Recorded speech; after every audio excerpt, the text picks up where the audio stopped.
इनके पास जितने मुद्दे थे, गाय गोबर था, राम मंदिर था, हिंदू मुस्लिम था, दलित पिछड़ा था, या जातिवाद का जो ढिंढोरा इनके पास था वो खत्म हो चुका था। अब इनको इस बात का पता है, अगर यूपी और बिहार में चुनाव है और बिहार के चुनाव में अगर ये फिसल गए तो इनकी लुटिया, इनकी नैया डूब जाएगी।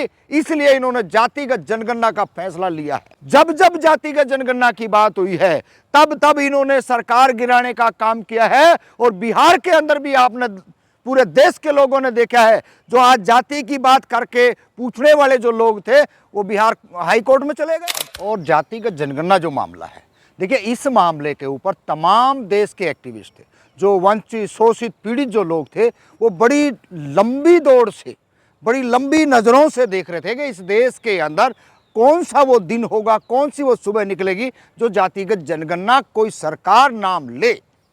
नरेंद्र मोदी देश का प्रधानमंत्री है। बीजेपी को लगातार देश के अंदर 10 सालों से जो वोट बैंक इस देश के अंदर अति पिछड़ों का था, वो पूरे का पूरा वोट बीजेपी के पास चला गया, जो कांग्रेस के पास रहता था। कांग्रेसियों ने कभी भी इस बात को गौर नहीं किया कि जो जातिगत जनगणना की मांग है 1931 से लेकर के लगातार 2011 में भी इन्होंने कराई, तो उसके आंकड़े नहीं दिखाए। हम लगातार इस देश के अंदर, हमारे दादा, हमारे बाप और हम और हमारी चौथी पीढ़ी आज जो दिल्ली यूनिवर्सिटियों के अंदर या कॉलेजों स्कूलों में जो पढ़ रही है, वो भी इसको बड़ी ध्यान से और गौर से देख रहे हैं कि ऐसा शुभ दिन कम से कम इस सरकार ने, जिसको जुमला सरकार कहते थे और जुमलों की सरकार है, उसने इस देश के अंदर जातिगत जनगणना का फैसला तो लिया है। क्यों लिया है? सवाल ये है कि क्यों लिया गया, क्योंकि ये पता लग चुका था इनके पास जितने मुद्दे थे, गाय गोबर था, राम मंदिर था, हिंदू मुस्लिम था, दलित पिछड़ा था, या जातिवाद का जो ढिंढोरा इनके पास था वो खत्म हो चुका था। अब इनको इस बात का पता है, अगर यूपी और बिहार में चुनाव है और बिहार के चुनाव में अगर ये फिसल गए तो इनकी लुटिया, इनकी नैया डूब जाएगी। इसलिए इन्होंने जातिगत जनगणना का फैसला लिया है। तो क्या इससे फायदा होगा बिहार में बीजेपी को? देखिए, बीजेपी को बिहार में बिल्कुल भी फायदा नहीं होगा। इस बात को हम डंके की चोट पे कह रहे हैं और पहले भी हमने कहा था, ये हेरा फेरी करके, ये बदमाशी करके, ये वहां पे तरह तरह के जातियों को, लोगों को लड़वा करके ये सत्ता में आए। वहां पे लालू प्रसाद यादव की पार्टी आरजेडी ने ज्यादा से ज्यादा वोट, भारी से भारी वोट उन्होंने प्राप्त किए। दूसरे नंबर पर ही क्षेत्रीय पार्टी। और उसी तरीके से हम आ जाते हैं यूपी के अंदर। यूपी के अंदर अखिलेश यादव ने इतनी मेहनत की, पीडीए बनाया और उसका कितना बड़ा प्रोग्राम, पूरे देश की जनता ने उसको देखा और सराहा। और इस बात का एक संदेश चला गया पूरे भारत के अंदर कि अति पिछड़ों का, जो माइनॉरिटी का वोट बैंक जिसको मिलेगा वो सत्ता की सीढ़ियों की तरफ जाएगा।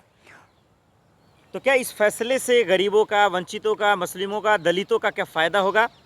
देखिए, फायदा तो तब होगा जब ये जातिगत जनगणना को टाइमलाइन, एक डेट बता दें, ताकि इस देश के अंदर हम लोगों को भरोसा हो और हम गांव गली में जा करके इनका प्रचार करें, इनकी वाहवाहियां करें। लेकिन ये वही कर रहे हैं जो 33% महिला रिजर्वेशन इस देश के अंदर कांग्रेस सरकार देना चाह रही थी।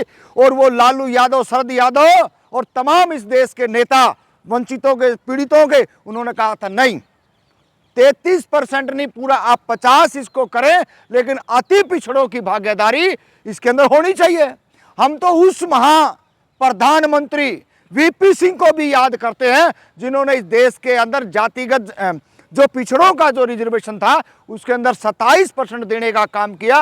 वो 11 महीने की सरकार थी। अगर वो लंबी सरकार चलती तो शायद हो सकता था राजनीतिक में मिलता, नौकरी और पढ़ाई में ही वो दे पाए। और इन्हीं सरकारों ने जो आज ये कह रहे हैं मियाँ मिठू बने बैठे हैं ना, यही कह रहे हैं उस टाइम किसने गिराई सरकार?